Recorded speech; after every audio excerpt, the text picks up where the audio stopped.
Assalamu alaykum, hormatly agzalarym. Ähliňiziň janyňyz sag, başyňyň dik bolmagyny dileýän. Ene bugün size ýetirjek täzeligim bar.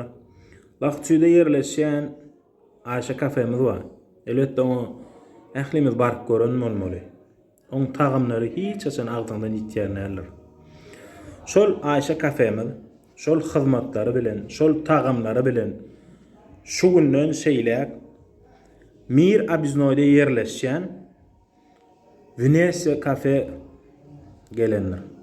Ähli hyzmatlary bilen, ähli edýän işleri bilen, ähli tagamlary bilen şu günden şeýle Venesia kafede bolar.